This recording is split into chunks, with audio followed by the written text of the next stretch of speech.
kita bahasa konstitusi itu tidak tidak sempit ya, konstitusi itu ya. Kita mengatakan undang-undang konstitusi itu juga ada yang menganggap enggak juga ya. Konstitusi itu nggak mesti tertulis. Konstitusi di Inggris itu nggak tertulis ya. Nggak mesti tertulis ya. Tapi kita anggap Undang-Undang 45 itu sebagai konstitusi ya. Bahwa kesepakatan founding father terkait dengan bagaimana bentuk dari norma hukum tertingginya. Konsensus kenegaraan. Nah, kita akan bicara mengenai politik hukum Undang-Undang Dasar 45. Dimulai dari, kalau Padma Wahyono itu lebih komprehensif, dia melihat politik hukum itu dari mulai pembentukan, pelaksanaan, sampai penegakan hukum ya. Tapi bagian lain misalnya Mahfud MD atau yang lain dia hanya sekedar pada pembentukannya. Ya, sementara politik hukum itu lebih komprehensif daripada itu, dari mulai pembentukan, pelaksanaan, hingga penegakan hukumnya itu juga merupakan buah dari politik hukum. Tapi ini akan kita bedakan dengan politik perundang-undangan ya, beda. Politik hukum itu lebih luas. Tentu ini karena definisi hukum dan perundang-undangan itu jelas kita tahu itu lebih luas dari dan berbeda menurut saya. Dari mulai pembentukan Undang-Undang 45 itu, kemudian Undang-Undang 45 itu mengalami perubahan yang tadinya itu seolah sakral ya. Mitos kalau pamannya bisa merubah undang-undang dia. Tapi faktanya di era pertama Orde sudah dirubah ya, atau enggak dirubah, tapi bahkan dikembalikan lagi ya, artinya mau uji coba dengan Undang-Undang RIS misalnya 59, kemudian balik lagi ke 45. Nah, ini juga merupakan sebuah politik hukum ya, yaitu kebijakan yang diambil dalam rangka untuk mengarahkan ya, mengorientasikan. Kalau kita perhatikan ada perkembangan yang Pak sudah cerita ya, dari mulai pertama bahwa Pancasila sendiri yang ada di dalam ya, kandungan Undang-Undang 45 terutama di preambul ya, alinea keempat ya, itu bahwa Pancasila ya, atau jiwa. Kalau kita maknai Pancasila itu sebagai filosofi Groundsel atau pandangan hidup berbangsa yang dia menjiwai norma-norma, termasuk norma hukum tertinggi yaitu konstitusi sendiri, Pancasila ya, tapi nggak sampai ke Pancasilanya, tapi kita langsung masuk ke Undang-Undang 45. Nah, tapi ini yang penting dalam misalnya Undang-Undang 11 bahwa Pancasila is the source of law. Jadi dia itu merupakan sumber dari segala sumber hukum. Ya, jadi Undang-Undang Dasar 45 karena dia itu karakternya undang-undang ya, dia juga bersumber dari Pancasila. Itu. Nah, saya bilang tadi bahwa Pancasila itu sendiri sebagai sumber atau filosofi Groundsel itu hanya sebagai simbol. Ya, saya juga kebetulan saya di saat yang sama ini mengajar di filsafat ilmu di S3 ya. Kita lebih mengkaji pada aspek filsafatnya, yaitu terkait dengan Pancasila sebagai filosofi Groundsel. Tapi di sini kita akan lebih teknis ya, menggambarkan bahwa filosofi Groundsel itu atau pandangan hidup berbangsa negara itu secara implementatif kita bisa lihat dalam konteks berhukum, yaitu Undang-Undang Dasar 45 itu sendiri sebagai norma hukum tertinggi. Maknanya apa? Bahwa kalau kita lihat di Undang-Undang Dasar 45 itu ada orientasi, nanti akan saya jelaskan orientasi itu kemudian Undang-Undang itu atau hanya sekedar formalitas atau dia ada aspek substansial. Kita lihat saja. Kita bisa lihat bahwa Undang-Undang Dasar 45 itu hanya memformulasikan berbagai pengaturan terkait dengan aspek kenegaraan ya, yaitu kalau kita lihat menurut teori Montesquieu, John Locke itu ada teori res politica. Di situ kita gambarkan teori res politica itu dalam bentuk konstitusi. Konstitusi hanya memformalkan teori res politica itu. Tadi saya Undang-Undang 45 itu sudah pecah ya, sudah hancur karena ada perubahan 1 sampai 4 dimulai dari 1999 ya, 2000, 2001, 2002 ada perubahan atau amandemen 1, 2, 3, 4 yang terjadi tahun 98. Kita mulai dulu dari sejarahnya, ya. Meskipun kalau kita mau kembali ke titik balik, ya, Undang-Undang 45 itu tidak lepas dari ceritanya bala tentara Jepang memberikan kemerdekaan kepada Indonesia. Kenapa? Karena di awal Jepang menduduki Indonesia itu untuk meminta bantuan, ya, karena dia mau berperang di perang World War II, ya, dan dia menjanjikan bahwa akan memberi kemerdekaan. Faktanya sebenarnya ragu untuk memberikan kemerdekaan itu kepada bangsa Indonesia, ya.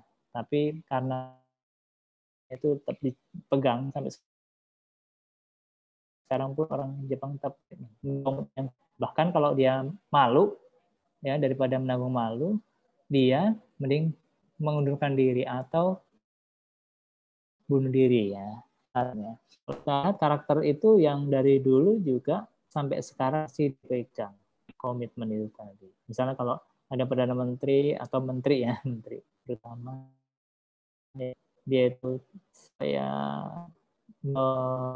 melakukan skandal korupsi, atau sebenarnya dia itu hanya menerima gratifikasi saja, yang sebenarnya dia juga nggak sadar sebenarnya itu ternyata itu gratifikasi, kemudian dituduh gratifikasi, dianggap gratifikasi, dia segera mengundurkan diri, bukan karena nggak mampu, tapi karena malu, ya. Rasa malu itu menjadi salah satu bentuk etika yang penting dalam konteks bernegara. Kalau sekarang kan sampai ada buku tentang runtuhnya etika, ya, di Indonesia itu moralnya, terutama terkait dengan para pejabat negara, ya, pejabat negara yang notabene berasal dari kalangan partai politik. Sementara di kalangan partai politik sudah tidak ada lagi identitas, ya. Jadi ada krisis, selain krisis etika moral juga ada krisis identitas. Ya, kalau kita lihat di sini ada anggota legislatif juga mungkin, ya. Itu yang tadinya warna merah jadi kuning, kuning jadi hijau, hijau balik lagi ke merah, putih, dan seterusnya. Nggak ada sama sekali identitas, ya. Jadi sampai itulah titik lemah dari etika atau moral kita itu, ya.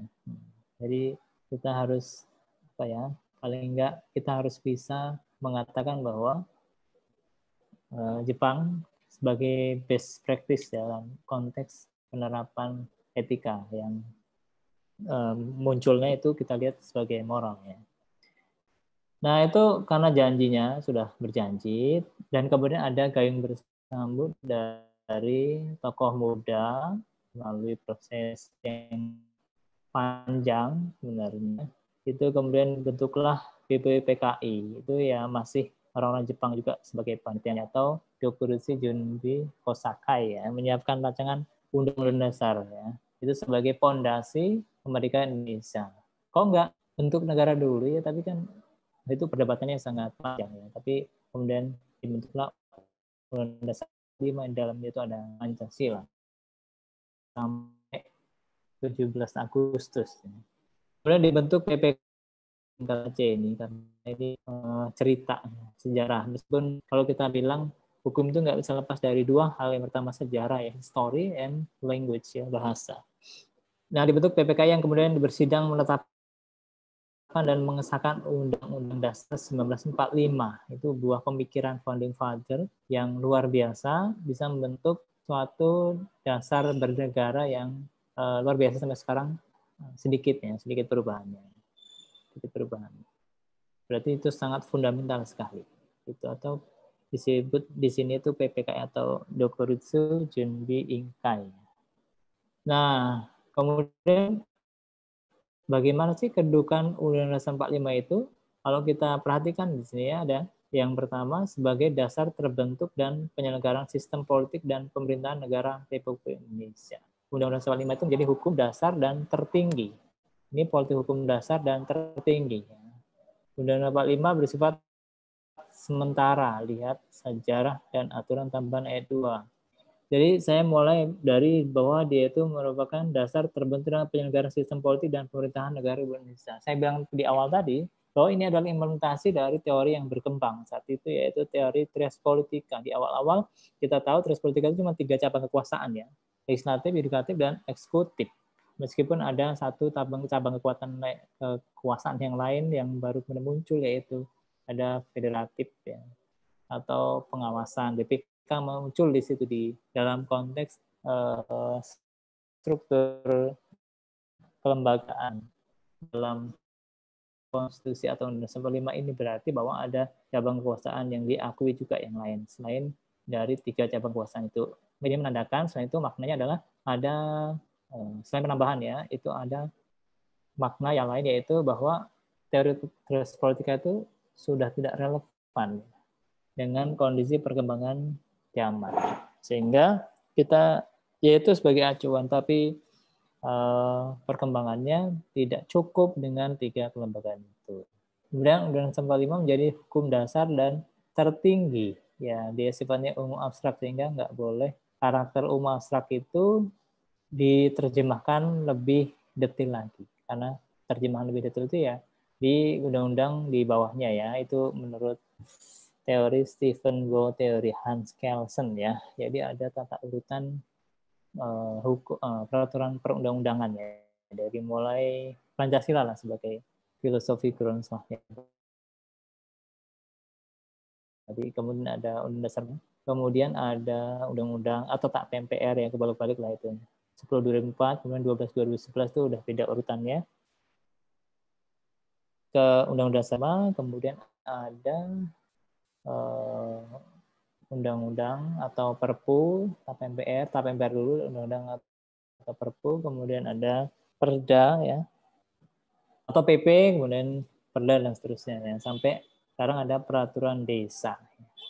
Itu menjadi dasar ya, Undang-Undang Dasar 45 itu menjadi tolok ukur untuk melihat apakah ketentuan di bawahnya itu bertentangan atau tidak. Gitu. Itu berlaku asas lex superior, derajat legi inferior. Kemudian Undang-Undang 45 itu bersifat sementara. Ya. Lihat sejarah dan aturan tambahan. Sejarah itu maksudnya kita lihat bahwa dia itu bisa dirubah, bukan mitos lagi ya. Kalau dia itu tidak bisa dirubah atau berlaku selamanya itu enggak. Gimana caranya? Caranya yaitu ketika ada 50% per 1 ya, atau 2/3 anggota di parlemen itu yang menyetujui perubahannya, maka terjadilah perubahan. Kebetulan yang memenangkan kontestasi politik itu adalah partai nasionalis lah ya, kita anggap saja begitu, sehingga tidak banyak terjadi perubahan kecuali masalah ekonomi. Itu. Saya kembali ke bahwa Undang-Undang 45 itu ternyata ya, itu tidak hanya berkaitan dengan kelembagaan saja, tapi juga berkaitan dengan aspek-aspek lain. Apa yang aspek lain itu? Nih, misalnya, jadi materi muatan Undang-Undang 45 itu ada HAM dan warga negara. Ya, itu penting sekali ya, jaminan HAM dan warga negara itu menjadi salah satu konsensus utama membentuk suatu negara. Bagaimana negara itu seharusnya dalam hal ini yaitu penyelenggaraan negara pemerintahan itu memberi jaminan HAM dan perlindungan terhadap warga negara. Kalau kita lihat di pembukaan Undang-Undang 45, tujuan bernegara Indonesia itu mencerdaskan kehidupan bangsa, melaksanakan ketertiban dunia, ya, kesejahteraan umum, dan perdamaian ya, itu ya, pendidikan ya, kesejahteraan, mencerdaskan untuk pendidikan, kemudian melindungi tumpah darah Indonesia, fungsi perlindungan, dan tujuan perdamaian dunia. Ikut ya. 3 hal itu ke dalam, 1 hal keluar, yaitu perdamaian dunia. Yang sifatnya itu bebas dan aktif ya. Itu masih, politik itu masih dipakai sampai saat ini. HAM dan warga negara. Kemudian susunan ketatanegaraan yang saya bilang tadi terkait dengan kelembagaan yang ada di negara Indonesia. Kemudian pembagian pembatasan kekuasaan, ada identitas negara yaitu bangsa dan bendera ya. Bangsa dan bendera ya. Kalau presiden bukan ya, itu bukan identitas negara ya. Yang identitas negara itu bangsa dan bendera. Sebelum masuk ke situ, saya ingin menyampaikan ada teori baru ya.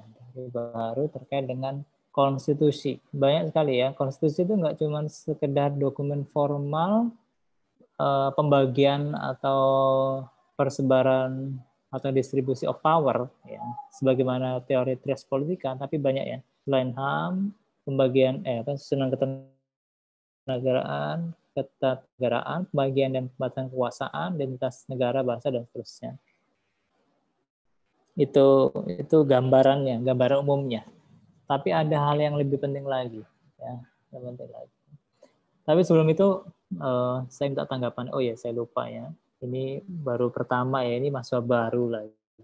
Saya belum perkenalan ya. Ini harusnya kalian juga harusnya on kamera ya, supaya saya nggak kelihatan ngomong sendiri ya. On kamera ya. Ini mata kuliah politik hukum ini saya belum lanjut ya. Saya perkenalan dulu, saya lupa tadi. Diasuh oleh Profesor Dr. Muhammad Akib SAMHUM ya. Guru kita semua ya. Saya juga termasuk muridnya.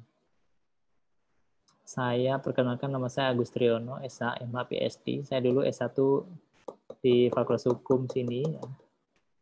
S2 di UGM, S3 di Jepang.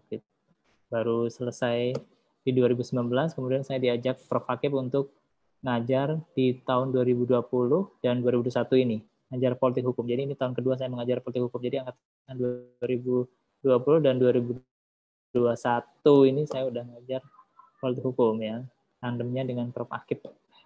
Saya kesehariannya dosen di bagian hukum administrasi negara, ya, karena kita suceng ya dengan Prof. Akib, jadi saya diajakin kemana-mana ya.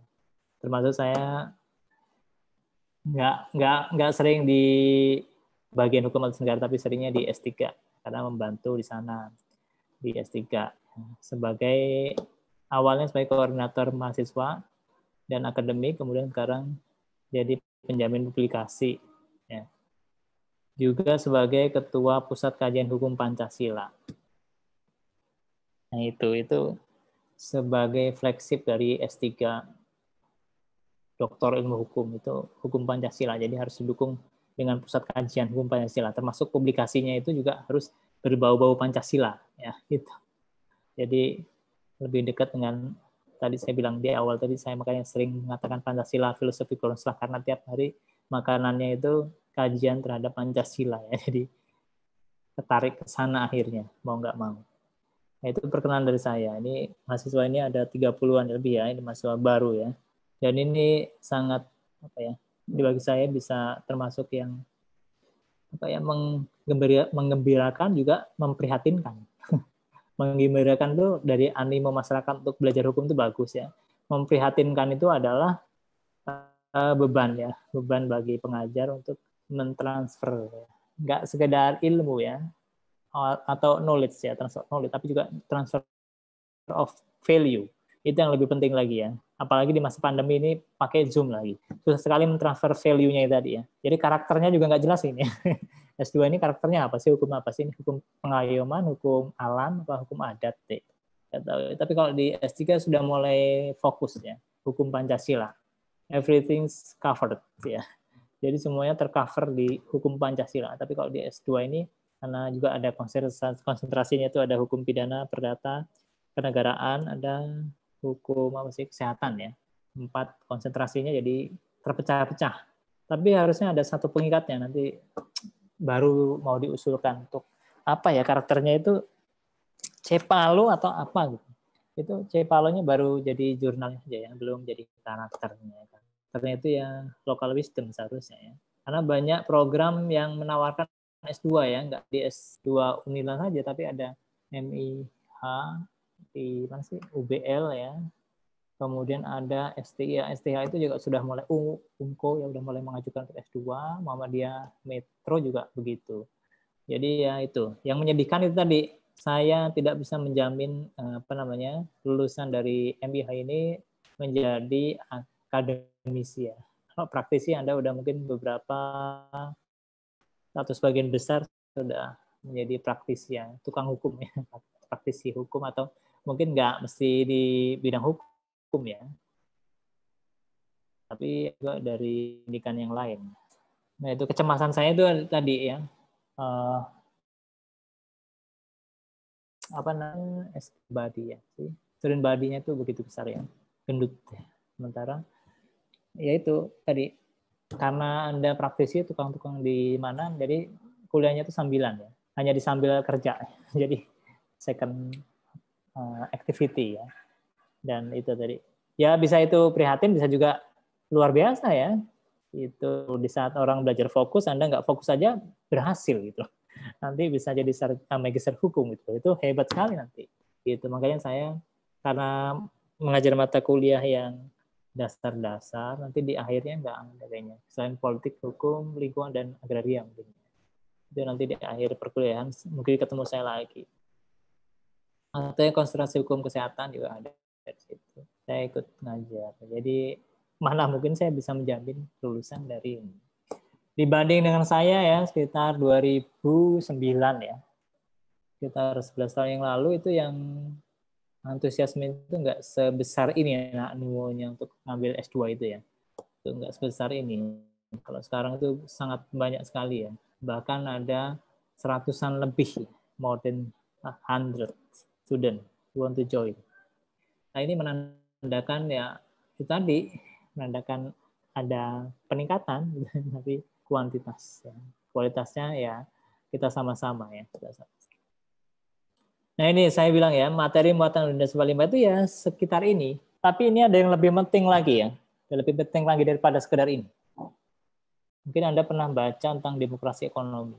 Ada tentang konstitusi ekonomi. Ada juga konstitusi hijau. Ya, ada konstitusi apa ya, oke itu ya. Nah, itu ya. Yang penting saya mau ingin mengatakan ada konstitusi ekonomi. Ini yang disampaikan oleh Profesor Jimli Sidiki yang menggagas dalam disertasinya yang kemudian dibuat buku tentang konstitusi ekonomi. Bahwa konstitusi itu harusnya bukan hanya berbicara mengenai ketatanegaraan saja, pembagian kekuasaan saja, bukan. Tapi dia harus diorientasikan pada bagaimana mensejahterakan masyarakat. Karena orientasi utamanya kan itu. Orang sejahtera baru dia bisa sekolahnya itu nggak terganggu. Ini orang banyak berkeliaran di jam sekolah, anak-anak ya terutama. Padahal dia wajib belajar di jam sekolah.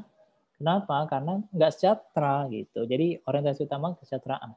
Sehingga wajar kalau atau seharusnya Undang-Undang 45 atau konstitusi itu diarahkan pada kesejahteraan masyarakat. Ya kan itu udah jelas itu bahwa negara Indonesia itu adalah negara hukum kesejahteraan atau state ya, state. Sehingga orientasi itu harus jelas ekonomi. Sehingga OOD-nya itu seharusnya merupakan dokumen ekonomi. Itu ya benar ya. Meskipun di pasal 33 juga itu kan bicara tentang ekonomi juga Pak, tapi nggak jelas, belum jelas gambarnya. Sementara yang diinginkan adalah menurut teorinya yang dibuat oleh Jimli Asidiki melalui disertasinya itu yang kemudian jadi buku dan gagasan yang dia bilang itu gagasan pionir ya terkait dengan konstitusi ekonomi yang mengatakan bahwa konstitusi itu harusnya memuat atau merupakan dokumen ekonomi. Intinya apa sih dokumen ekonomi itu? Berarti dia tidak hanya bicara mengenai pembatasan atau pembagian kekuasaan saja, tapi dia bicara tentang triangle kekuasaan, ya, yaitu state, market, dan civil society. Jadi negara, pasar, dan masyarakat. Nah, ini triangle ini yang harus dipahami ya, atau harus ada dalam konstitusi. Kenapa demikian? Karena peran negara kan dalam konteks negara kesejahteraan itu besar sekali. Sehingga dia harus membuat satu mekanisme atau dokumen atau konstitusi membuat dokumen ekonomi yang luar biasa mengarahkan itu tadi pasar dan civil society supaya bisa berjalan beriringan, jangan malah terbalik begini ya. Jadi di kiri pasar atau private ya, kemudian atau market ya, kemudian di kanan itu ada negara atau state, kemudian di bawahnya itu civil society atau masyarakat. Ini kan terbalik, kita terbalik, yang menindas masyarakat itu sendiri. Gitu. Seharusnya sebagai dokumen ekonomi itu banyak membahas mengenai bagaimana negara itu berperan besar dalam konteks kesejahteraan, yaitu mengembangkan atau mendorong faktor ekonomi ya supaya sejahtera. Enggak cuma bagi-bagi kekuasaan, sehingga kalau enggak kekuasaan kurang, akhirnya dibagi lagi. Pasal 18 misalnya. Ini kan karena kurang kekuasaan ya, tadinya sentralistik ya, kekuasaan jadi pusat ya, tapi kemudian kok enggak bagi-bagi kekuasaan ya. Ya udah akhirnya ada konsep baru ya, yaitu pembagian kekuasaan, otonomi daerah. Ya, otonomi daerah. Itu kan bagi-bagi kekuasaan ya, bagi-bagi authority ya. Ya karena implikasinya pada bukan poin ya, tapi koin. Pada kekuasaan ya, misalnya nggak cuma karena harta tapi juga karena ada prestis tadi. Ya kekuasaan tadi ya. Gitu. Nah itu materi-materi itu semestinya nggak hanya ini saja, tapi lebih pada yang substansial ya. Nah politik hukum perubahan Undang-Undang 45. Latar belakang perubahan Undang-Undang 45. Kekuasaan tertinggi itu di tangan MPR ya, gitu, superior. Kekuasaan yang sangat besar pada presiden. Ya, ini ada perubahan latar belakang ya. Waktu itu ada bahkan presiden itu hanya sebagai mandataris MPR. Dalam konteks mandat ya, mandat itu yang bertanggung jawab itu yang memberi mandat atau mandans. Sementara yang diberi mandat atau mandatoris itu tidak bertanggung jawab. Sementaranya ada yang perlu dinonaktifkan dulu. Perlu di-mute. Itu Del. Besok itu kita kumpul bukan ya. saya ini ya. Depan itu ya. Tommy Perdana mana sih? Ini suaranya kayaknya. Inap. Suaranya enggak. Kita janji. Halo? Kita janji gitu. Linda. Hostnya mana ini? Hostnya coba. Lilis. Di mute dulu itu Tommy ini. Adeno Ardi Komar. Nah, itu habis lagi belum diomongin seksi gak tahu. Udah Mas Rohim nggak ini? Atau ada Dani? Oh. Mana Mas Rohim? Udah ya? Oke, udah. Jadi latar belakang dari politik hukum perubahan Undang-Undang 45 itu adanya kekuasaan tertinggi dan MPR, kemudian kekuasaan yang sangat besar pada presiden yang ternyata otoritarian, ya, yaitu menyiksa apa ya, masyarakat dan orang-orang yang nggak kebagian kekuasaan. Dan ada pasal-pasal yang terlalu luas sehingga dapat menimbulkan multitafsir. Ya. Memang begitu ya, dalam konteks pembentukan peraturan perundang-undangan memang politik hukum itu sangat kuat ya, sehingga kita tidak bisa mengatakan bahwa produk peraturan perundang-undangan itu merupakan murni dari merupakan produk hukum ya, dari produk hukum atau proses hukum. Produk peraturan perundang-undangan itu adalah produk politik ya. Mahfud MD mengatakan seperti itu, karakternya itu jelas karakternya yang muncul itu adalah sesuai dengan kehendak politik ya. Kehendak politik, misalnya politik masa Orde Lama tentu berbeda dengan politik masa Orde Baru. Orde Lama adalah revolusi karena dia eranya ya, sedang membangun atau melakukan revolusi terhadap struktur kelembagaan suatu negara yang baru. Dari awalnya itu kolonialisme kepada yang konstitusionalisme. Kemudian di Orde Baru ya Soeharto itu orientasinya juga berubah, pembangunan. Oke, makanya kemudian menggunakan teori hukum pembangunan Mukhtar Kusuma-Atmaja yang introduksi dari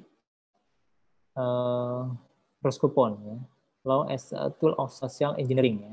Itu introdusir dari teorinya Roskopon. Apa sih yang dikatakan itu? Yaitu hukum merupakan instrumen untuk merekayasa masyarakat gitu. Jadi tangan besi pada waktu itu, hukumnya ada, dan kemudian diterapkan masyarakat harus tunduk patuh dibuat. Hukum itu jadi alat kekuasaan pada waktu Orde Baru. Gitu. Itu kemudian kekuasaan yang sebesar pada presiden. Tapi presiden kemudian parlemen atau MPR, karena itu MPR bertanggung jawab kepada MPR, tidak rakyat gitu.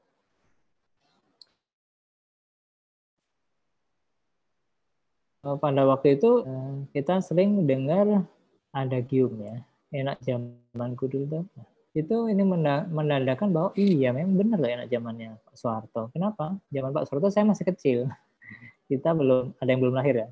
Atau yang tua enak zaman Soeharto, kenapa saya masih muda waktu itu. Ya gitu, maksudnya adalah pada waktu itu lebih enak ya dibanding masa sebelumnya. Dipikirnya begitu ya. Kenapa? Karena suasana aman, tentram dan seterusnya. Karena sifat tangan besi tadi, karakter tangan besi tadi, atau bahasa hukumnya itu adalah karakter hukum yang mengikat dan dijadikan sebagai instrumen kekuasaan. Ya, hukumnya ini maka tunduk patuh. Misalnya Habermas mengatakan bahwa ada dia mengklaim kesahihan normatif, kesahihan normatif itu berdasarkan pada teori proseduralitas ya. Teori proseduralitas itu mengatakan bahwa hukum itu mengikuti alur atau pola yang dibuatnya sendiri. Ya, maksudnya adalah hukum itu ketika diterapkan dia harus dipatuhi. Nah, dan otomatis masyarakat harus mematuhi itu. Ya, itu Habermas ya. Habermas. Padahal ada lagi teori ya, misalnya Tohari dan Shawkani mengatakan bahwa keberlakuan hukum itu ya yang diterapkan itu harus memenuhi aspek apa ya namanya social accept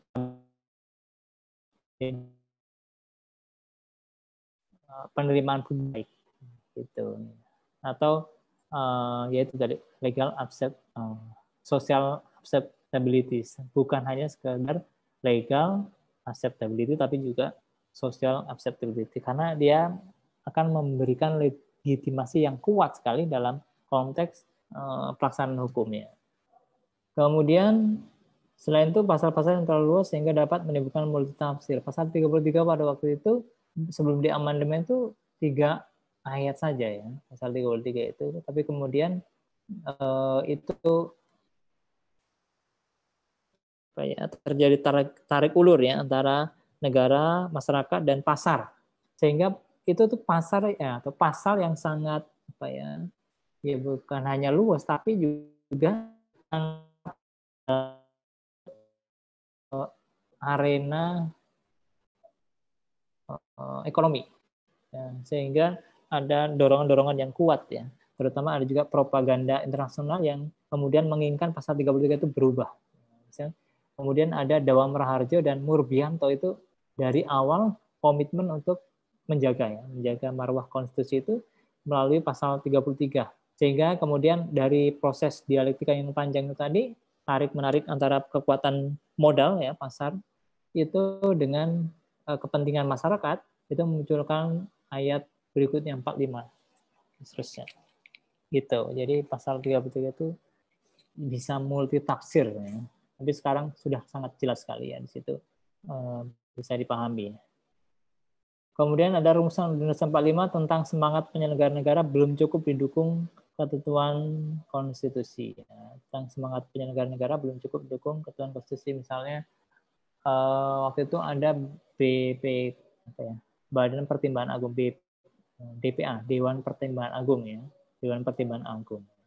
Dewan Pertimbangan Agung itu dulu memberikan pertimbangan yang baik untuk terutama penyelenggara negara ya, presiden ya di situ ya. Tapi kemudian dihilangkan ya. Dan kemudian sekarang ada muncul BPIP, Badan Pembinaan Ideologi Pancasila ya. Itu juga apa sih bedanya dengan Dewan Pertimbangan Agung gitu ya. karena koordinasinya langsung dengan presiden. Ya, sebagai badan yang berkoordinasi dengan presiden yang memberi pertimbangan terkait dengan apakah produk hukum atau tindakan-tindakan pemerintah itu sesuai enggak dengan nilai-nilai Pancasila. Karena kan tolok ukurnya kan Pancasila, ya, sebagai pandangan hidup bangsa, filosofi Kronsla, sama reh ide atau cita hukum. Jadi kalau namanya BPIP itu punya pandangan bahwa ini berpotensi melanggar atau mengancam Pancasila misalnya, maka kemudian dia sampaikan pada presiden dan presiden memenuhi itu. Nah, tujuan perubahan Undang-Undang 45 itu untuk menyempurnakan aturan dasar mengenai apa saja, yaitu tatanan negara, ya, tatanan negara, kedaulatan rakyat ya, diperkuat lagi misalnya.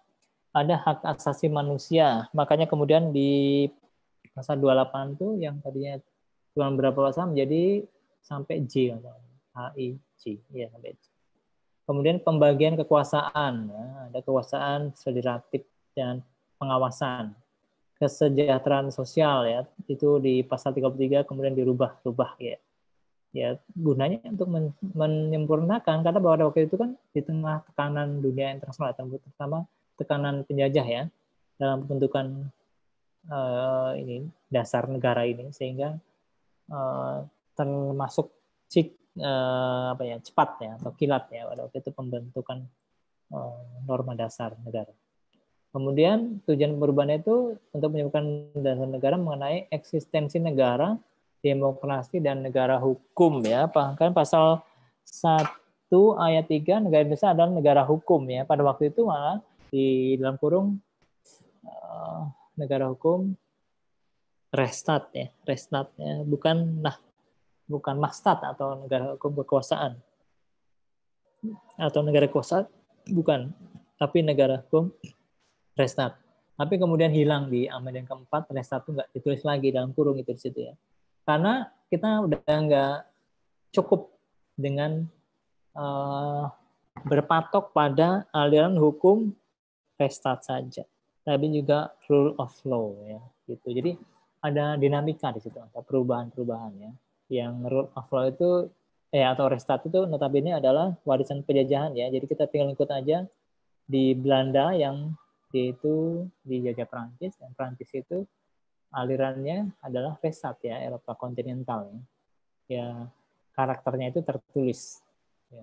Sementara kita butuh juga pemahaman mengenai hukum yang bersumber dari aliran hukum rule of law ya di negara-negara Eropa kontinental, judge-made law ya. Jadi meskipun kita nggak membuat hukum ya, yang buat hukum kan parlemen ya, legislatif dan eksekutif ya. Yudikatif nggak cuma melaksanakan saja, tapi faktanya juga ada jurisprudensi harus dilaksanakan, tapi bukan judgment law itu, judgment law itu enggak seperti itu. Tapi ada aspek lain, misalnya rule of law itu ada penghargaan terhadap hak asasi manusia, yaitu salah satu cirinya ya, yang kita juga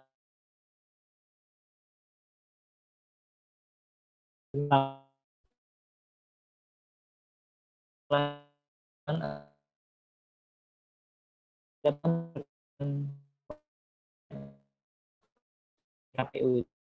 Kemudian ada juga terkait dengan pasal 18 itu tentang ya otonomi daerah, ya, desentralisasi yang dari yang sentralisasi menjadi desentralisasi.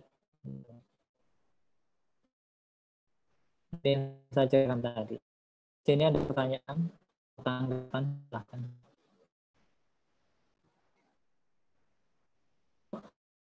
Biar saya nggak ngomong sendiri, tinggal kamera ada bila masih on kamera semuanya. Kalau karena sore hujan ya, dan sampai nih Mas Dani Abdullah ini ya. Oh gitu ya. Ada ini, ada silakan. materi situ ada pertanyaan sebelum jauh ya. Ada sini Mas Prabowo ya. Ada Mbak Dita, ada Ahmad Mustafa. Ya. Ada Abdul Basit Dehgan. Ya. Abdul Basit Dehgan bisa bahasa Indonesia nggak? Yes, Professor. Hi, Professor. Good morning to you and all my respected colleagues. I'm really happy and pleased to be in this session. This is my first time to see you in these sessions, Professor, and I'm very pleased. You have a very conclusive discussions about the political crimes, I think. Okay, Abdul Basit Dehgan, where are you from? Yeah. I'm from Afghanistan. Afghanistan, okay. I think there are two students from the overseas country, right? Abdul Basit and your friend ada. Saya maaf ya, di sini ternyata ada mahasiswa yang ikut dengan ini ya. Saya sudah berkomunikasi dengan dosen yang lain supaya mahasiswanya ini boleh ikut, tapi nanti mungkin ada sesi yang lain ya. I think Abdul Basit Dehgan about what I speak ya.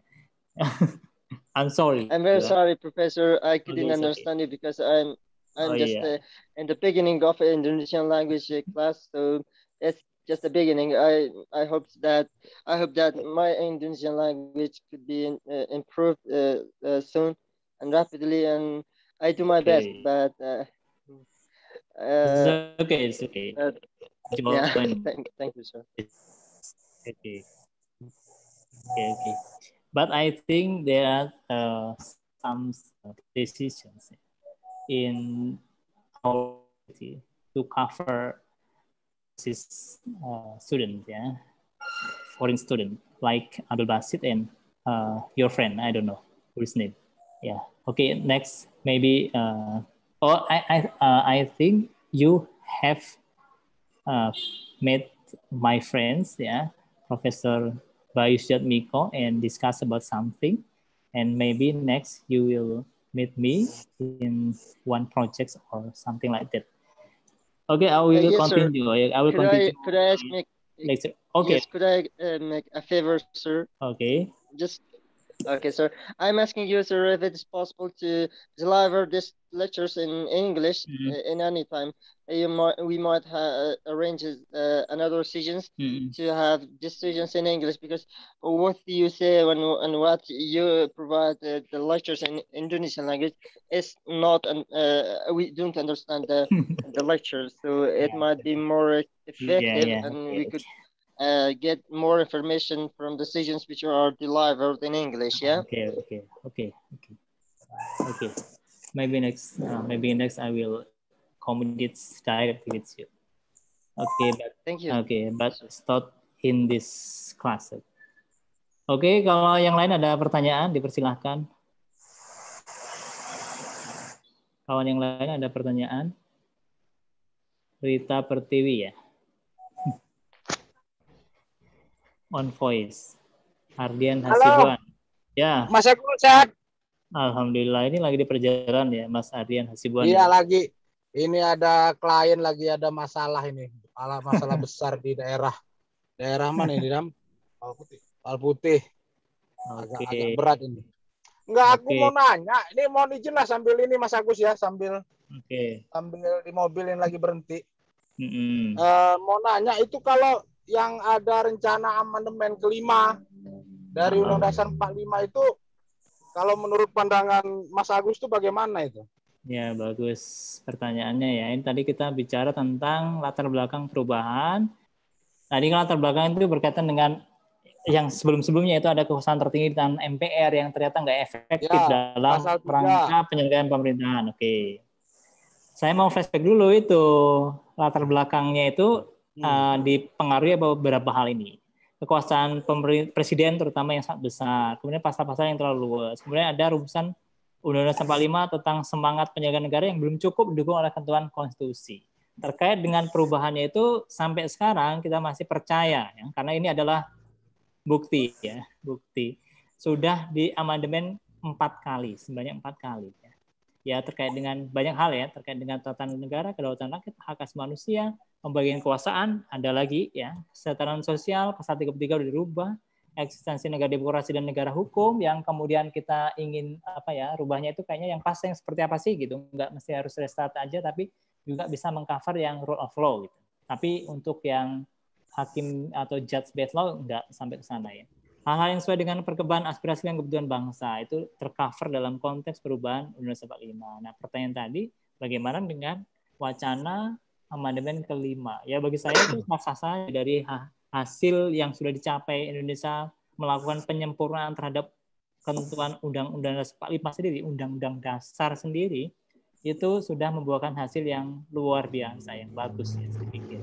Sampai saat detik itu kita masih bisa menerima perubahan itu menuju kepada perkembangan yang lebih bagus.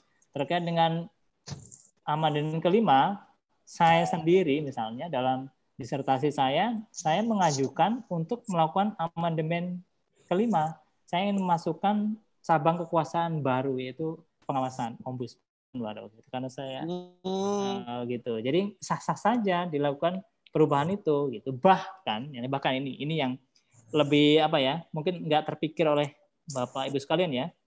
Yang terpikirnya kan NKRI harga mati ya. Ada 4 pilar ya, Pancasila, Bhinneka Tunggal Ika, Negara Kesatuan Indonesia, dan Undang-Undang 45 itu udah jadi harga mati ya. Padahal nggak begitu ya. Sebagai pengkaji, ini dalam konteks konstitusi ya, pengkaji konstitusi kita ini, atau pengkaji hukum, itu fenomena perubahan itu sesuatu yang lumrah gitu. Jadi kalau doktrin ke masyarakat itu kan ini harga mati nggak bisa dirubah-rubah segala macam ya. Bahkan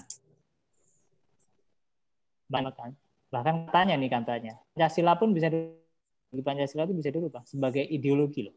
Itu bisa dirubah Pancasilanya itu. Kok bisa gitu ya? Setuju nggak kira-kira? Pasti nggak setuju. Ini yang ekstrim loh, yang ekstrim. Bahkan yang ekstrim itu ya, nggak cuman UUD 45, Pancasila, Bhinneka Tunggal Ika, NKRI ya. Itu yang dirubah. Bahkan ya, tapi saya sudah sampaikan tadi ya di intronya tadi, perubahan-perubahan itu terjadi dan sesuatu itu sifatnya politik murni. Ya.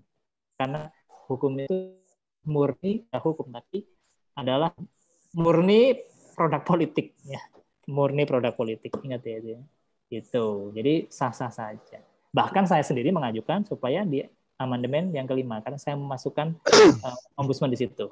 Yang lainnya juga pengen ganti juga gitu. Bahkan kalau umpamanya ini saya bilang di awal tadi, kebetulan yang menguasai parlemen itu adalah partai nasionalis. Kalau partai yang misalnya kiri atau kanan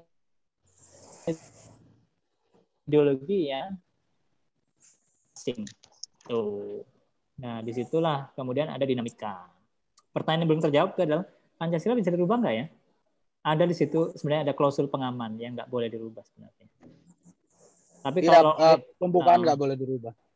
Iya, itu ada klausul pengamannya, nggak boleh berubah. Batang tubuhnya boleh dirubah. Batang tubuh boleh pasal-pasal.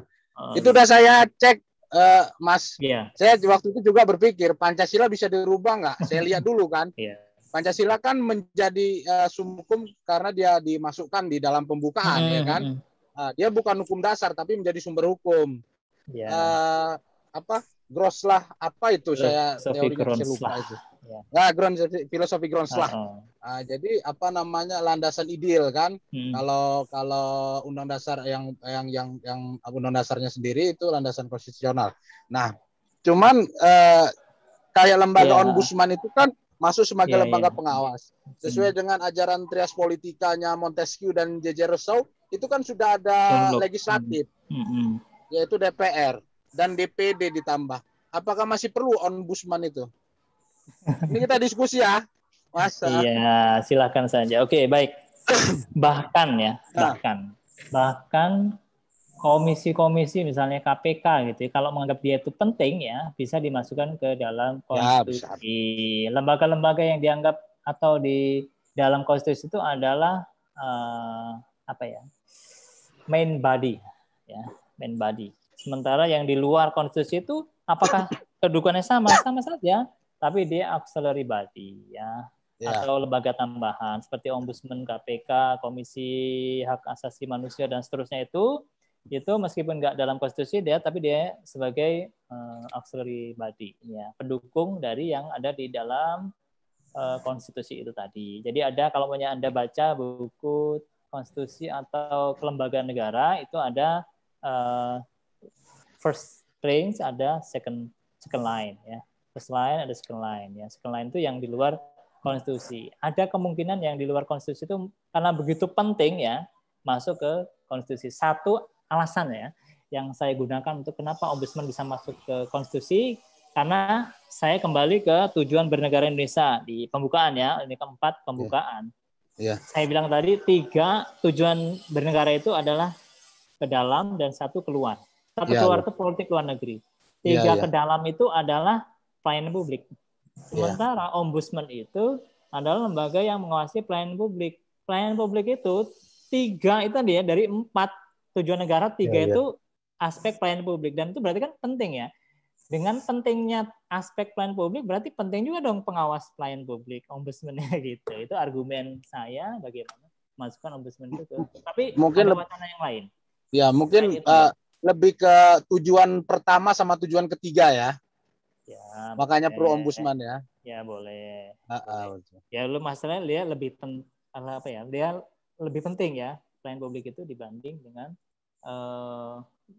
ya itu di antara tujuan-tujuan bernegara tadi.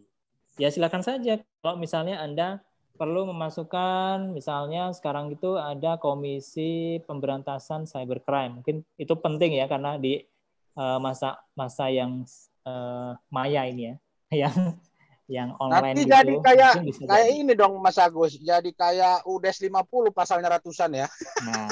Nah kayak gitu, iya. Iya. Tapi itu dipuji kan termasuk salah satu undang-undang dasar yang paling komplit kan waktu itu. Iya, itu kan kita kan negara undang-undang. Jadi kalau nggak ada undang-undang nggak asik. Gitu. Walaupun dia berumur 9 tahun, ya. Khusus 50 sampai 5 Juli 59. Betul. Baik, Mas Ardian Hasibuan, silakan. Yang lain ada pertanyaan? Pak, mau nanya sedikit. Ya, Mas Hidayatullah, silakan Mas Hidayatullah. Tadi kan ada pernyataan bahwa Pancasila kan tidak dapat diubah, ya Pak, karena dia merupakan stat fundamental norm, ya, artinya sebagai kaidah pokok negara. Jadi kan kalau kita bawa prinsip bangunan, berarti kan dia pondasi kan, Pak. Selain dari pondasi kan nggak mungkin dirubah, akan merobohkan tiang, atap, dan kemudian komponen lain gitu. Nah, kemudian ada muncul istilah NKRI harga mati. Kalau saya melihat statement NKRI harga mati itu kan antecedent dari bahwa adanya unsur mau perubahan konstitusi yang khalifah kan gitu. Sebenarnya itu kan tujuannya Pak, bukan dari sisi konstitusinya. Itu propaganda saja. Propaganda saja gitu. Sebenarnya makanya kita tidak menarik sebenarnya kalimat NKRI harga mati, karena dari sisi unsurnya sendiri undang-undang berubah kok, udah 4 kali kan di amandemen ini mau ke-5, Bapak juga mengajukan mau ke-5 memasukkan ombudsman gitu ya kan. Sebenarnya sudah terpatahkan itu sebenarnya NKRI harga mati itu. Tapi kalau Pancasila sebagai dasar negara yang tidak bisa dirubah itu kan sudah final. Sebagai pondasi gitu. Nah, makanya agak lucu sebenarnya kalau bilang NKRI harga mati. Saya bilang ini cuman setiap ada isu khilafah, ya itu muncul gitu. Itu sebagai kayak ini aja, 2 mata uang aja itu sebagai kita bernegara gitu. Menurut saya gitu sih Pak. Iya ya, tadi kalau Pancasila diganti karena dia itu sebagai ideologi, ya, sebagai ideologi bangsa, ya. Harapannya sebenarnya dia perlu diuji lagi. Tapi faktanya sampai detik ini Pancasila itu sudah teruji, ya. Bahkan negara-negara di luar, ya, negara-negara di luar itu melihat Indonesia. Bagaimana sih Pancasila itu bisa membangun negara Indonesia yang berbeda-beda, suku, bangsa, agama, ras, percayaan, dan seterusnya. Itu kok bisa? Soekarno mengatakan dengan menggebu-gebu di sidang PBB pada waktu itu, Pancasila itu bukan hanya ideologi bangsa Indonesia, tapi ini ideologi dunia. Gitu. Jadi kalau kita mengatakan Pancasila apa sih? Pancasila apa sih? Gitu. Ternyata itu udah dibangun sejak awal itu. Soekarno mengatakan dengan percaya dirinya bahwa itulah yang akan menyelamatkan dunia sebenarnya. Makanya Indonesia contohnya gitu. Tapi dia terlalu berlebihan dengan konsep nasakomnya ya, nasional, komunis dan agama. Mau disatukan nggak bisa. Tapi dengan Pancasila bisa, karena negara Indonesia itu Bhinneka Tunggal Ika, ya, gitu ya. Itu dalam kitab Sota Soma. Nanti saya jelaskan lebih lanjut mengenai Bhinneka Tunggal Ika tadi ya. Tapi ini kan konteksnya itu kan politik hukum ya, gitu. Itu saya pikir. Kalau punya kita mau merubah Pancasila sebagai ideologi bangsa, ya sudah kita sama saja merubah tadi bongkar fondasi bangunan ya. Artinya Indonesia hancur gitu, rusak lah. Kita ganti aja Indonesia, sama aja bukan Indonesia lagi itu kalau enggak Pancasila gitu. Kira-kira begitu ya. Waktu itu percakapan ini ya, itu ketika muncul Rocky Gerung mengatakan bahwa bahkan Pancasila juga bisa dirubah. Kan dia Undang-Undang Dasar 45. Sementara Undang-Undang Dasar 45 itu menganut 2/3 parlemen setuju saja bisa dirubah, termasuk Pancasila. Dia bilang begitu. Tapi begitu dicek lagi tadi Mas Ardian juga udah mengecek bahwa ada klausul pengaman pembukaan yang di dalamnya ada Pancasila nggak bisa dirubah, itu udah mutlak. Kalau ngubah yaitu nggak Indonesia lagi, mungkin negara lain gitu ya. Itu ya Mas Hidayatullah, Mas Ardian Hasibuan percakapannya. For Abdul Basit Dedhan, actually we are talking about the Constitution of Indonesia and focusing on kita bicara apa ya? Legal politics gitu. Maybe if you are not interested in this, it's okay because we have policy for foreign students in the next meeting, maybe because I'm not a decision maker. Maybe we can talk about another lecture. Oke, yang lainnya ada pertanyaan yang lain? Kalau enggak, saya lanjutkan sedikit ya. Terkait dengan politik hukum pasca amandemen Undang-Undang 45. Bahwa setelah amandemen itu kita kebingungan ternyata ya. Kita mau bawa kemana sih sebenarnya, kok jadi kayak kita tuh kayak nggak settle lagi ya, kita mulai dari nol ya. Baru kemudian ada konsepsi negara hukum menganut unsur resta dan rule of law, konsep prismatik ini yang dikatakan oleh Mahfud MD bahwa prinsip kita tuh nggak bisa bertahan di restat saja tapi juga rule of law. Maka kemudian dia mengatakan ini adalah konsep prismatik ya, penggabungan dari beberapa konsep negara hukum ya di dunia gitu ya. Kalau konsep ideologinya itu kita sudah jelas ya, ada namanya general principle ya, yaitu ketuhanan ya, kemudian kemanusiaan, persatuan, permusyawaratan dan keadilan itu tuh sebenarnya prinsip ya, kalau kita mengatakan itu digali dari masyarakat Indonesia itu juga nggak 100% benar, karena itu ya yang isinya Pancasila tadi ada 5 sila tadi adalah general principle yang diketahui orang banyak ya, seluruh dunia mengetahui itu gitu. Tapi ada simbol-simbol atau apa namanya ya, itu bahasanya itu apa ya, semboyan-semboyan, misalnya Bhinneka Tunggal Ika itu turut membantu terwujudan negara Indonesia yang settle gitu. Kalau cuma menggunakan Pancasila, itu Pancasila itu konsep umum gitu loh, yang semua orang juga mengatakan itu gitu. Tapi kita ada Bhinneka Tunggal Ika, itu juga semboyan yang mendorong bangsa Indonesia itu tetap bersatu gitu. Makanya terpisah antara Pancasila dengan Bhinneka Tunggal Ika gitu ya. Ya gitu. Tapi intinya begini, dalam konteks Bhinneka Tunggal Ika tadi ya, kalau bahasanya saya nggak kampanye ya, itu bahasanya politik ya, itu ada kepakan sayap kebinekaan. Maksudnya apa ya, kalau dikepakin malah bubar dong kalau gitu ya. Seharusnya kan nggak gitu ya, kebinekaan nggak dikepakan atau dipakai bahasa yang lain lah gitu, merajut atau seperti apa lah. Ya begitu ya, konsep negara hukum kita itu akhirnya adalah bukan restat, bukan rule of law, tapi semuanya konsep yang baik-baik itu dalam konteks prismatik itu tadi jadi bangunan yang baru dan yang bagus lah, pokoknya bagus. Meskipun dalam pelaksanaannya itu nggak begitu bagus, gitu ya. kembali lagi ya, perdebatan antara telur dulu apa ayam dulu, sistemnya dulu apa orang yang dulu gitu ya. Itu kan bolak-balik, konsistennya yang buruk, orangnya baik nanti bagus, orangnya nanti bolak-balik terus ya.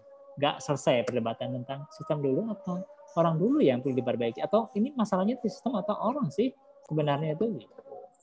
Yang kedua, politik hukum pasca amandemen itu MPR bukan lagi lembaga tertinggi negara. Ya, bukan lembaga tertinggi negara. Artinya, ya tadi yang konsep mandataris MPR tadi, presiden bertunjuk pada MPR karena dia tuh lembaga tertinggi, tidak lagi. 3, politik hukum otonomi luas dalam hal otonomi daerah gitu ya. Nah ini ya politik hukumnya itu pasca amandemen itu. Meskipun ini anehnya ini konstitusi loh yang berbicara ini mengenai politik otonomi daerah ya, atau otonomi luas tadi ya.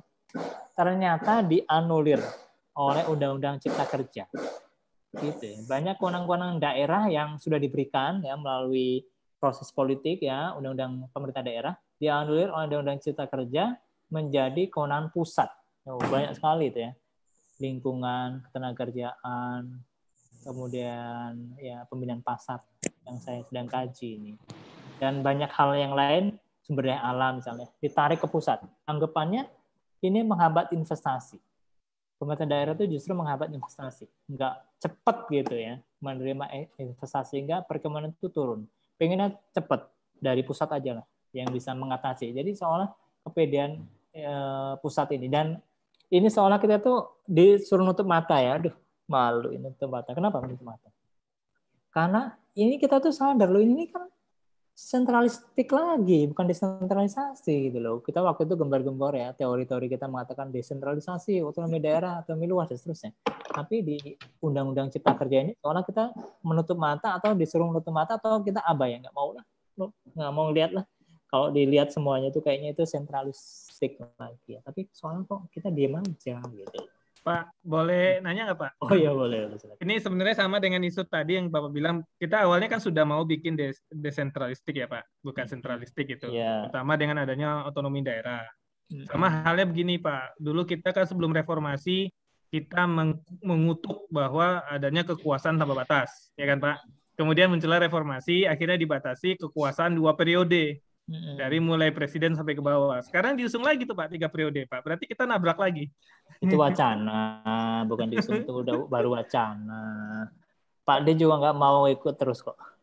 Tapi kan kalau Bapak mungkin mengikuti pola pemikiran daripada anggota dewan ya Pak, itu kan isu itu bukan hanya sebatas wacana Pak, gitu. Gerakan ke sana sudah ada gitu. Ya bisa ya, jadi sih. Nah itu Pak artinya kita bukan masalah dia 3 periode atau tidaknya, tapi kita kok terbolak-balik gitu yang kita kritisi gitu ya kan, yang kita sepakati terus kita balik lagi gitu sebagai kekuasaan tidak terbatas kan, itu yang kebetulan yang lagi menguasai parlemen itu kan orang kekuasaan ya, orang kuasa itu maksudnya pola pikirnya itu begitu. Ya, betul. Nah jadi kita nggak bisa menafikan bahwa karakter dari produk hukum itu sesuai dengan karakter siapa yang menguasai arena politiknya gitu. Itulah yang disebut sebagai politik hukum yang dikemukakan oleh Mahfud MD. Kalau profesor saya, Profesor almarhum ya Musan, dia nggak sepakat dengan Profesor Mahfud MD. Kalau produk hukum itu adalah produk politik. Dia produk hukum ya produk hukum. Kenapa? Pendapat dia yang mengatakan ini, ketika masuk ke parlemen ya, mereka melepaskan baju politiknya. Nah, jadi ketika mereka tuh bernegosiasi ya, menyusun atau melakukan proses legislasi, dia murni menyusun produk hukum itu. Sebagai anggota legislatif hanya sebatas mempunyai kewenangan legislator ya, sebagai legislator gitu. Kewenangan ya, kewenangan. Aspeknya kewenangan, bukan aspek politik. Politiknya udah ditinggalin ketika mau masuk parlemen. Begitu sampai parlemen, dia sebagai legislatif. Legislatif itu sebenarnya itu proses legislasi. Iya, betul, itu Pak. proses hukum itu, bukan proses politik itu. Proses politik itu kalau mau masuk ke parlemen gitu. Tapi masalahnya ya kalau mau ditarik cari lagi masalahnya, mereka udah pakai lepas bajunya. Betul. Tapi otaknya masih otak politik. Tapi kan gini juga Pak, kalau di parlemen kan kita lihat dia masih ada fraksi sendiri itu sebenarnya dia sudah membawa baju politik, Pak. Ya iya, makanya itu bajunya kan dilepas apa enggak sih sebenarnya ini gitu.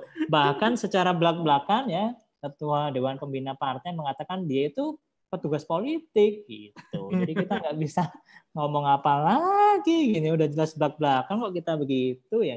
Jadi akhirnya pendapat profesor saya itu tidak bisa dipakai.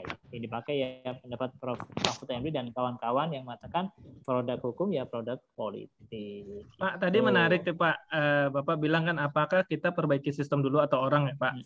Kebetulan saya kan ada background-nya IT gitu.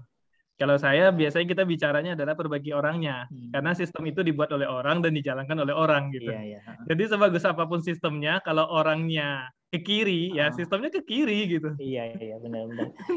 Atau ke kanan dia ke kanan gitu, karena sistem ya, dibuat benar. Dijalankan. Kenapa ini pertanyaan itu yang nanya saya gitu loh. Saya waktu itu di UGM ya, saya nanya langsung kepada penulis bukunya. Prof. Mahfud MD waktu ngajar politik hukum ya. Saya nanya kan disuruh dipaksa nanya sama dia. Coba tanya gitu, masa anak S2 nggak nanya, aku nanya lah ya. Nanyanya, Pak, sebenarnya di pemerintah atau penyelenggaraan pemerintah kita itu kok jelek ya Pak? Itu sebenarnya masalahnya di sistemnya atau di orangnya? Dia jawab, tanya balik, menurut kamu orangnya apa sistemnya? Saya kan masih lugu. Nggak tahu ya Pak ya, makanya saya tanya, kalau tahu nggak usah tanya saya. Gitu, dijawab dia, saya lupa jawabannya. Jadi saya yang bisa sampaikan ke mahasiswa adalah, ya, itu kayak telur dulu apa ayam dulu. Tapi tadi dijawab oleh kawan kalian adalah orangnya dulu gitu ya, itu orangnya dulu. Tapi kalau yang di praktisi hukum tadi ya, praktisi hukum tuh dia tuh orang baik loh. Begitu masuk di lembaga penegak hukum ya, mereka kok jadi jelek ya. Yang tadi ya bagus jadi jelek ya. Sistemnya nggak bagus kali. Gitu ya, sistemnya nggak bagus ya. Soekarno itu Soeharto itu juga secara personal itu bagus orangnya. Tapi begitu masuk sistem kekuasaan dia terpengaruh oleh kekuasaan. Ternyata kekuasaan itu mewarnai dia. Dia nggak bisa mewarnai kekuasaan, tapi kekuasaannya mewarnai dia.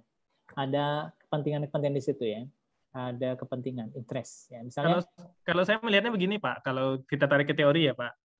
Biasanya kan pengambilan keputusan itu kan kolektif kolegial ya Pak. Bersama-sama gitu ya kan, sama kayak orang demo Pak. Di saat seseorang itu berkumpul maka mereka kehilangan identitas pribadinya.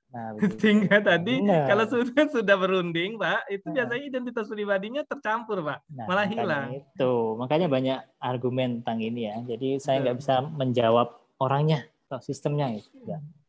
Ya, tergantung konteks ya. Baik itu apalagi masih ada nggak ya? Politik hukum Pak kemudian di antara lainnya itu TAP MPR bukan lagi peraturan perundang-undangan. TAP MPR ya udah dirubah ya itu. Nggak lagi jadi peraturan perundang-undangan karena dia hanya sekedar penetapan. Jadi sekolah keputusan sebenarnya. Kemudian pemilihan presiden dan wapres secara langsung. Kemudian pembentukan DPD bertugas ikut dan membahas RUU yang berkaitan dengan kepentingan daerah. Nah, itu mulai daerah itu dikuatkan otonominya sehingga ada DPD. Tapi kok sekarang kok ditarik lagi? Harusnya DPD ini protes loh ini berkaitan dengan kewenangan-kewenangan yang sudah direduksi oleh Undang-Undang Cipta Kerja ini. Nah, kemudian 7 memperluas konsep dan perlindungan HAM serta hak-hak konstitusional warga negara di pasal 28 itu jadi banyak sekali ya. Semula hanya 6 pasal, kemudian pasal 21 dan 2, kemudian pasal 28, pasal 29 dan seterusnya, tapi kemudian isinya itu pasal per pasal itu menjadi banyak, misalnya 28 itu jadi banyak. Itu propaganda internasional ya, karena ingin Indonesia itu jadi pilot project untuk HAM ya, negara ramah HAM ya. Karena peristiwa masa lalu yang akibat otoritarian tadi membuat negara itu tangan besi ya. Dia berusaha untuk mengekang daya ekspresi masyarakatnya. Kemudian setelah amandemen itu meledak ya.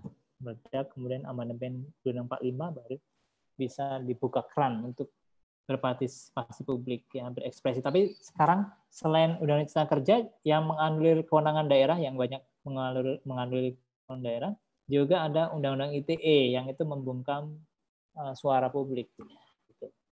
Ternyata begitu ya, kita juga nggak bisa mengatakan itu.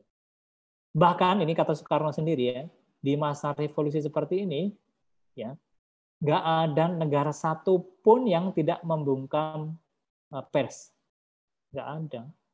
Jadi apalagi di masa revolusi gitu ya. Ya Soekarno mengatakan seperti itu. Jadi artinya bahwa di orde apapun itu pers itu tetap yang dia tuh fungsinya mensuarakan ya, mengkritisi pemerintah segala macam itu mesti harus dikendalikan gitu ya. Jadi harus disamakan suhunya.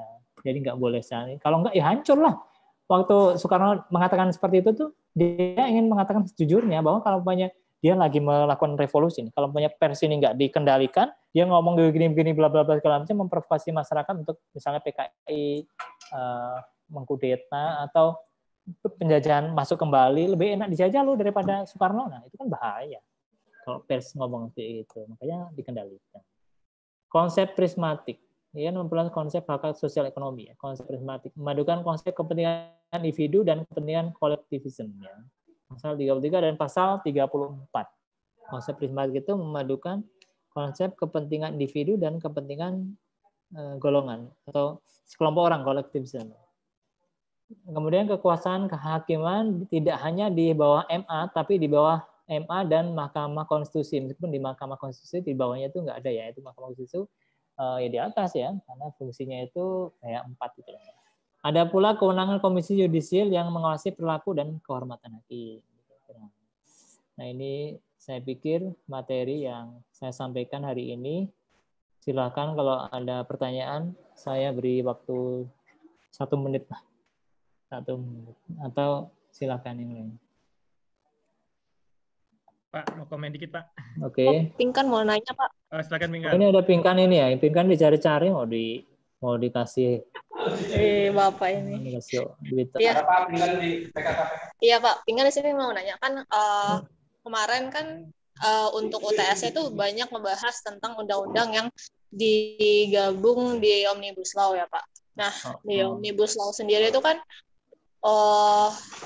belum ada peraturan atau pembahasan yang dibahas di Undang-Undang Nomor 12 Tahun 2011 tentang pembentukan peraturan perundang-undangan. Nah, itu gimana ya Pak dalam pandangan pembangunan hukum nasional sendiri gitu Pak? Oke, makasih Pak. Udah itu ya. Sebenarnya itu pertanyaan yang disampaikan oleh para pembentuk undang-undang ya itu ya.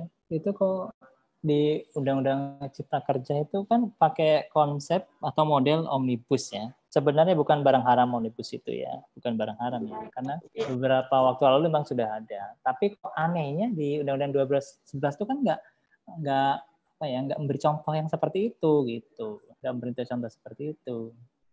Saya mau bilang bahwa ya sah saja ya.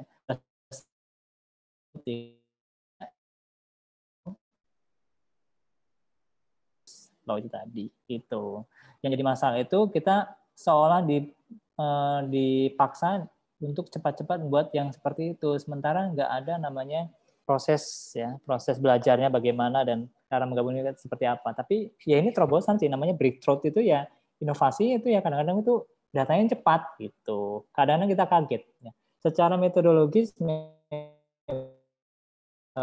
tidak sesuai dengan Undang-Undang 12 tahun 2011. Ya. Secara struktur peraturan perundang-undangan dia tidak mengikuti Undang-Undang 12 tahun 2011. Ada yang mengatakan bahwa ini bisa batal demi hukum atau ada cacat yuridis karena dia tidak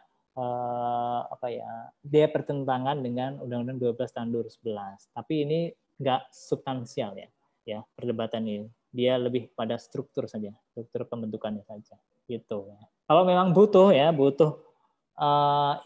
payung hukum terkait dengan model seperti ini ya nanti 2011 itu wajib untuk direvisi supaya bisa mengcover pertanyaan-pertanyaan yang seperti ini nih.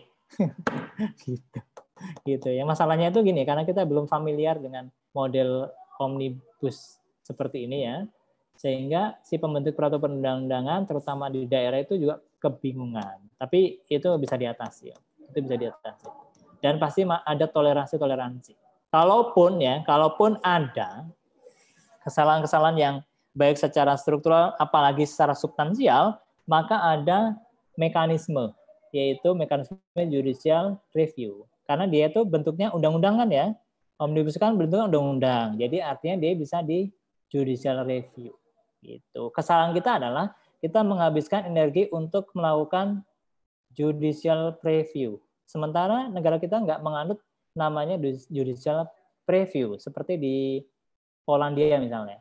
Ya. Di Polandia itu menganut judicial preview, ada mahkamah tersendiri yang menguji undang-undang sebelum dia terbit. Ya. Kita yang menguji itu bukan mahkamah, tapi itu mahkamah, ada ya mahkamah. Kalau kita mahkamah juga sih ya, di Fakultas Hukum itu ada mahkamah ya, itu mahasiswa itu dari yang mengkaji masalah hukum tadi, atau mahasiswa teknik, atau aliansi mahasiswa itu yang menguji undang-undang Omnibus Law itu sebelum terbitnya, lalu demo segala macam, tapi bukan review ya, tapi dia itu lebih social control ya. Tapi nggak berefek ya, nggak berhukum ya, meskipun secara politis, karena tadi saya bilang di awal tadi ada produk politik ya, akan terpengaruh dengan anasir politik ya, kekuatan massa dan seterusnya, sehingga kan faktanya berubah ya, jadi tadinya melenceng terus agak lurus mas sekarang lah ya, terminimalisir lah ya kesalahan-kesalahan bahkan yang secara substansial itu melenceng dari paradigma pembangunan kita, misalnya di aspek lingkungan misalnya gitu, dan seterusnya.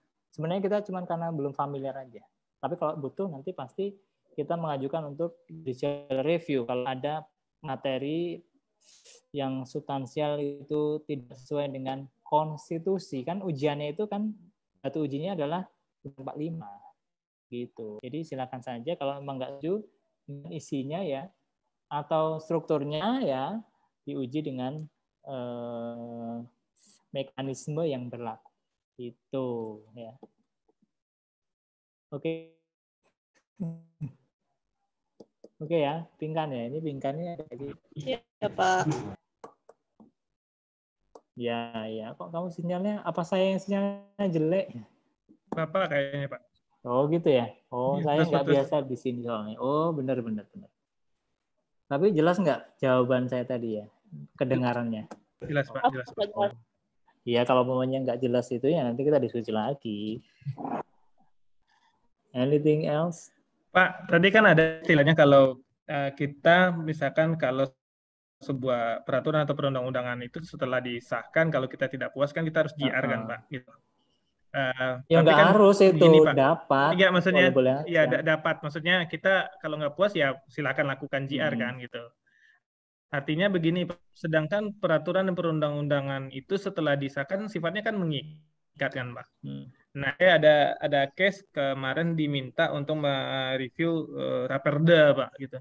Ya kan? Nah, kemudian saya melihat begini, kalau kita lihat, kalau ini disahkan, alangkah kisruhnya dunia investasi di Lampung, gitu. Itu yang saya bilang. Walaupun di sisi kita ada tingkatannya bahwa kalau Raperda itu kan nanti akan direview oleh Mendagri, apakah dia bertentangan dengan aturan tertinggi di atasnya kan? Kalau aturan di bawah gitu ya kan, berarti ada judicial preview. Nah, istilahnya kan gitu. Saya mengutip istilah Bapak tadi kan. Ada tapi walaupun secara tidak ini gitu. Yang saya bilang begini, oke lah setelah ternyata stakeholder nih kan stakeholder kelewat nih gitu. Nah kemudian sudah disahkan kan mengikat tuh Pak, mengikat secara hukum gitu ya kan, terutama untuk industri gitu. Nah saya bilang begini, kalau begini cara kita menetapkan, apalagi orang-orang yang menetapkan maaf aja dalam tanda kutip tidak punya untuk tidak didasari dengan naskah akademik yang kuat gitu.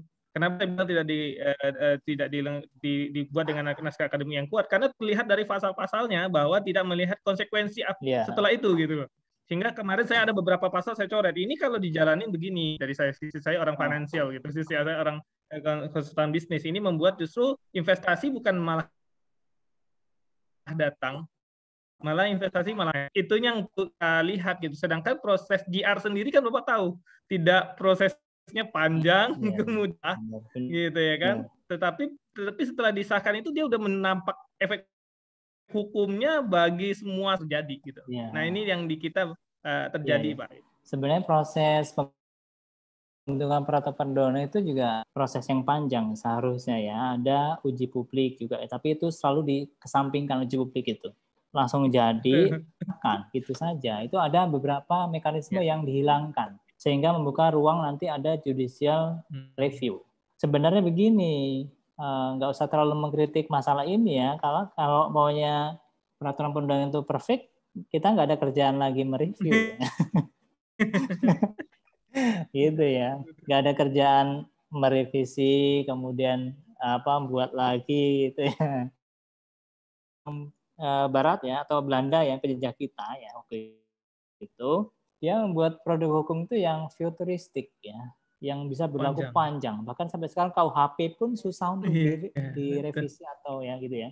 Kenapa? Karena dia menggunakan metode yang luar biasa dan pendekatannya itu melakukan pendekatan secara antropologi ya, menggunakan ilmu budaya untuk melihat kira-kira kalau pamannya undang-undang yang kita buat ini KUHP kita buat ini kira-kira akseptabilitasnya itu seberapa. Dia lihat, dia menurunkan orang-orang yang ahli di bidang antropologi untuk melihat budaya karakter masyarakat seperti ini gitu.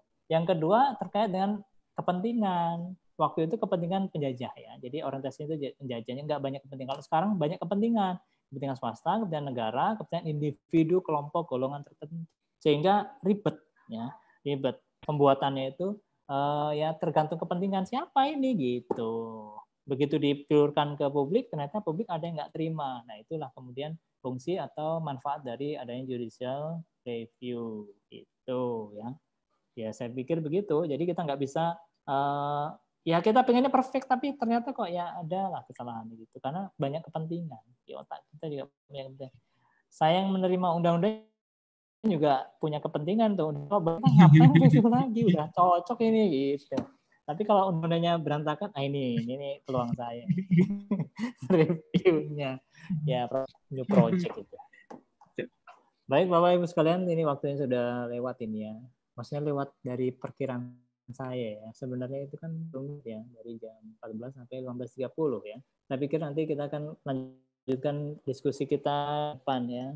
Terima kasih atas partisipasinya. Tadi ada Abdul Basit, mana Abdul Basit ya. Nanti kita ketemu ya Abdul Basit Dehkan ini dari Afghanistan ya. Mungkin saya harus pakai bahasa Afghanistan, tapi saya nggak tahu. Jadi pakai bahasa Inggris yang saya juga udah lupa ini di sini karena dia ajakin bahasa Indonesia terus.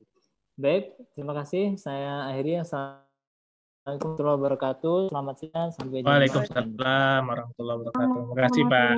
Terima kasih Pak. Stop sharing.